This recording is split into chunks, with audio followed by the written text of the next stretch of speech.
Então, houve essas duas exposições que foram condenadas como exibições de pedofilia, provocaram então movimentos de protesto, processos judiciais, etc, etc. Toda esta onda de indignação deu rigorosamente em nada, porque quando as autoridades vão lá examinar, elas dizem, não, aqui não tem pedofilia nenhuma. Quer dizer, não tem, mas tem. Não tem pedofilia, mas tem algo de pedofilia. Tá certo? Então pergunto, onde não há um crime, mas há algo que lembra um crime ou evoca um crime, o que adianta você dar uma queixa na polícia? Isso é a mesma coisa que você dar uma queixa de que o sujeito está pensando em matar você. Talvez ele esteja realmente pensando, talvez ele nem pense em outra coisa o dia inteiro, tá certo? Mas se não houver uma declaração explícita, você não vai conseguir pegar. Se ele aludir, por exemplo, ele leva você para assistir um filme onde, sei lá, o filho envenena o pai, o cara diz, o mesmo pode acontecer para você, tal, isso é um perigo. Ele está apenas sugerindo, né? De agora de sugestão em sugestão, ele vai criando uma atmosfera favorável ao cometimento do crime. Mas isso ainda não é um crime, então dar queixa disso à polícia é a coisa mais inútil do universo. Nós temos notado que desde que surgiram as correntes liberais, conservadoras, cristãs, etc., na política brasileira, para as quais eu mesmo abri as portas, porque até o começo da década de 90 não havia nada, estavam todos quietinhos no seu canto, sem nem, assim, tão aterrorizados que não ousavam abrir a boca. Daí veio um neguinho, que era eu, e abri as portas, arrombei o muro da hegemonia cultura, intelectual esquerdista, e daí todo mundo se encorajou. Mas, então eu mesmo fiz isso, e fiz de propósito, e fiz planejadamente, e consegui o que queria. Falei, não, este monopólio não pode continuar mais assim. Não é possível você ter uma espécie de unipartidarismo com o nome de vários partidos. Isso é uma palhaçada, isso tem que acabar. Bom, a hora que caiu o muro e o pessoal começou a invadir, então apareceu tudo quanto é tipo de esquisitice, maluquice, oportunismo, sacanagem, picaretagem. Isso é inevitável. Então, assim como tem todos os picaretas na esquerda, também os na direita, e era inevitável, mas pelo menos o espaço da picaretagem está mais democraticamente distribuído hoje. Né? Isso é aquele negócio do Adhemar de Barros, ou restaure-se a moralidade, ou todos nos locupletemos. Então, a direita também está se aproveitando para se locupletar. Eu acho que é melhor, né, haver a democratização da locupletagem do que haver o monopólio, onde só um lado pode falar, pode mandar, pode emitir opiniões e pode roubar. Então, eu mesmo abri esse campo, mas é evidente que essa direita que surgiu, eu não sou o pai dela, mas fui o parteiro, isso eu confesso. Né? Fui o parteiro, e como parteiro, eu não tenho a paternidade da coisa e não tenho a menor responsabilidade pelo caráter do bebê. Se enfermeiro, parteiro, obstetra, né, faz o parto do futuro Al Capone ou Jim Jones, você não pode cobrar dele, dizer, pô, como é? Por que você não estrangulou o bebê ali, quando ele estava saindo do ventre da mãe? Como é que ele ia saber? Então, não me sinto responsável por nada que essa direita está fazendo, e, sobretudo, eu asseguro, eu não pertenço a ela, eu não pertenço à direita nacional. Eu fui o parteiro, fiz a minha parte, tá certo? E daí para dentro eles que se virem. Eu posso, de vez em quando, dar uma orientação, dar um palpite, tentar corrigir uma coisa ou outra, mas não tenho voz de comando nenhum, não estou ligado a organização nenhuma e não vou estar. Isso é importante. Não tenho ligação com partido, não tenho ligação com grupo, não tenho ligação com candidato, não tenho ligação com coisíssima nenhuma.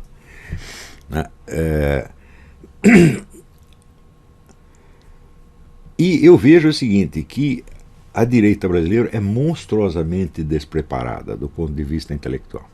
Essa direita se divide em algumas facções. As principais são a facção liberal e libertária, que se formou lendo autores de quinta categoria, como Ayn Rand, tá certo? Lê Ayn Rand, lê o Robert Nozick, lê este, lê aquele, né? Geralmente são autores que fazem algum sucesso nos Estados Unidos e que chegam, depois de 40 anos de monopolismo esquerdista, chegam ao Brasil como se fosse uma revelação. O negro, né, depois de ter levado injeção de marxismo-leninismo na universidade durante 4, 5 anos, ele lê Ayn Rand e quase cai de costas. Meu mundo caiu, né? Caíram as escamas dos meus olhos, etc. Mas são autores de baixíssima qualidade. Se você pegar todos os teóricos conservadores e liberais americanos, né, e tem algumas pessoas que acham que eu sou um discípulo deles, não, claro que eu não sou discípulo de nenhum desses idiotas, não tenho nada a ver com isso. De vez em quando leio um ou outro livro deles, mas é claro que essa gente não exerceu influência sobre mim. Nenhum desses tem capacidade para enfrentar, vamos dizer, um filósofo de verdade. Eles não têm a formação para isto. Eles são apenas formadores de opinião, são jornalistas, no fim das contas, não passam disso. Mas isso chegou no Brasil como se fosse uma revelação, uma cura do esquerdismo crônico. E o pessoal se entusiasma com essas coisas e acha que ali tem a solução de tudo. Quer dizer, o nego leu von Mises não é um autor mau, evidentemente. Ou leu Hayek, que, embora seja bom como economista e como crítico do comunismo, ele como filósofo político é assim, sofrível. A teoria dele da ordem espontânea é uma das coisas mais idiotas que eu li na minha vida. Quer dizer, como se as ações humanas pudessem ser espontâneas e como se tudo no mundo resultasse de um acúmulo de curiosas coincidências, né? Quando você analisa um pouco a história, você analisa determinados personagens como Júlio César, Napoleão Bonaparte ou Moisés, né? Você vê que a desproporção de poder entre os seres humanos é uma constante na história. Há um sujeito aqui que ele é capaz de determinar o destino de 10 ou 20 ou 30 milhões de pessoas e tem 20 ou 30 milhões que estão lá como os coitadinhos e sofrem aquele destino sem nem saber de onde veio. Ou a vida do Stalin, a vida de Hitler, etc. Então,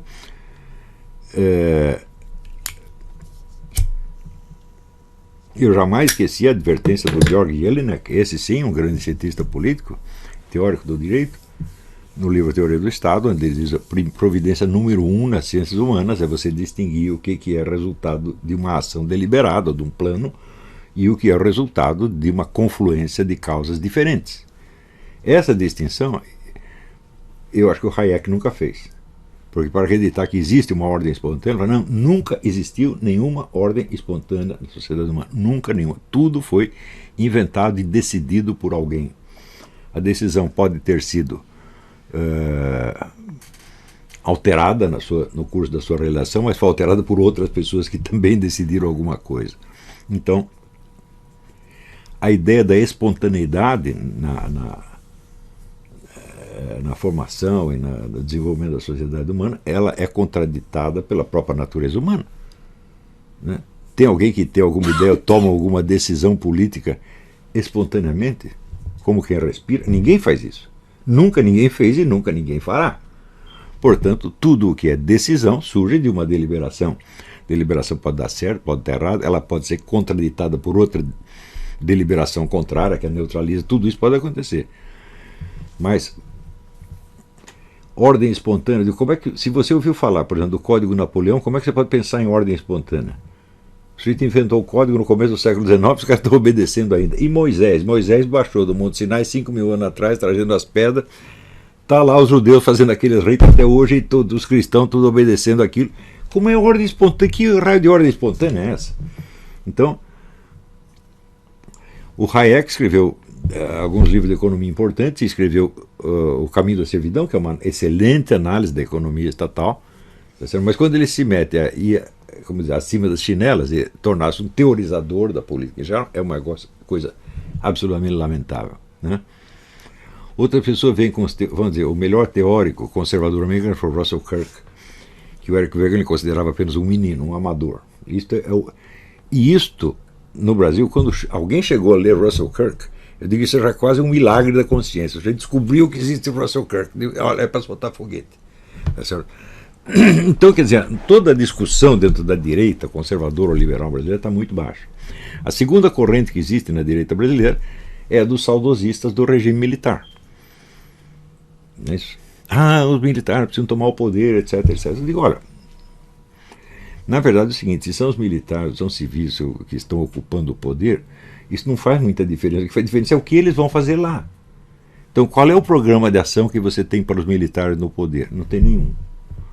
No máximo tem 2 ou 3 medidas destinados a corrigir males mais imediatos e mais vistosos, tá certo? Mas que não constituem um programa e, sobretudo, não expressam nenhuma análise do panorama internacional dentro da qual se insira a situação brasileira. Então, se o nego sobe na presidência sem saber qual é o quadro internacional, o que ele está fazendo ali dentro, provavelmente será uma coisa catastrófica, como muito do que os militares fizeram no tempo em que ocuparam o poder já foi catastrófico. Quer dizer, o desastre da educação nacional começou quando? Foi o PT? Foi o FHC? Não, começou ali no tempo dos militares, onde eles tinham, vamos dizer, a ânsia de atender a demanda por vagas universitárias e abriram uma universidade em cada esquina e transformaram a universidade brasileira nisso que nós estamos vendo hoje. Isso começou ali. Eles queriam isso? Não, mas aí é como diz o Max Weber, é o resultado impremeditado de ações, aliás, idiotas, né? Também começou ali, onde começou a hegemonia esquerdista, começou ali, porque os militares tinham total desprezo pelos políticos de direita, que eles reduziram a carimbadores de decretos. Os militares decidiam tudo e mandavam para o parlamento para botar um carimbo, tá certo? Boicotaram todas as ONGs, os círculos intelectuais de direito, os militares boicotaram e não queriam concorrentes. Então sobrou o quê? Os militares de um lado, a esquerda do outro, dominando todas as universidades e dominando a mídia, etc, etc. Claro, os militares estavam então condenados. Então, tudo isso faz parte da nossa história imediata, tá certo? E nós vemos que uma certa atitude anti-intelectual ainda é comum na direita brasileira. Aquele direitismo pragmatista, né? Eu me lembro muitas vezes de ter conversado com até com oficiais de alta patente, que achavam que podiam resolver tudo por meios militares. Não tinha a menor ideia do que fosse guerra cultural, né? Eram incapazes. Se desse um livro de Herbert Marcuse para um daqueles generais, ele teria congestão cerebral. Então eles não sabiam e não queriam saber com quem estavam lidando. Eles achavam que podiam resolver. É isso que se chama normalmente voluntarismo. Eles acreditam no poder da sua própria vontade. Eu posso, eu faço, eu aconteço, etc, etc. E no fim se deram muito mal e foram expulsos a cusparadas, né? Então, querer a volta dos militares, há uma razão para querer a volta dos militares. Essa razão eu concordo. Os militares não estão envolvidos em corrupção, são honestos e são patriotas. Eu sou o primeiro a concordar. Eu mesmo escrevi um depoimento que eu no Brasil só tinha visto patriotismo no meio militar, no meio civil nunca vi. As pessoas riem do patriotismo brasileiro. Aqui nos Estados Unidos você percorre o país inteiro, bom, não percorreu o país inteiro, mas percorreu uns 7 ou 8 estados. Você vê bandeira americana em tudo quanto é lugar, né? Aqui quando aparece um sujeito fardado em público, ele é aplaudido. É isso. Então, você vê que a diferença de mentalidade é muita. Quer dizer, eu vim saber direito o que é patriotismo, eu vim saber isso aqui nos Estados Unidos quando eu vi a primeira vez. Em 1986, daí eu vi este fenômeno e vi que nada de similar havia no Brasil. No Brasil existe, ao contrário, a patriotada, né? Discursos, bater no peito, né? Cantar o hino nacional, qualquer porcaria que eles fazem, eles têm. Por exemplo, quando derrubaram o Collor, você só via lágrimas de comoção patriótica por tudo lá. Parecia que tinha salvado o Brasil do Satanás, né? E melhorou? Agora não melhorou, piorou. Daí agora vão tirar a Dilma, a mesma coisa, todo mundo chorando, emoção, bate no peito, patrabada, salve, salve. Tudo isso é uma palhaçada. Isso não é um patriotismo de verdade. Isso é uma caricatura do patriotismo, né? Então, nós temos aí dois tipos de direita. Uma que tem assim ideias da última moda, que eles cataram aqui dos autores liberais e libertários, tá certo? Que são extremamente superficiais. E temos do outro lado, vamos dizer, um patriotismo puramente emotivo, ligado assim a valores da família, né? A moral, etc, etc, que fica indignado com as coisas que acontecem e tenta protestar assim com uma inabilidade, uma grossura assim absolutamente deploráveis e patéticas, né?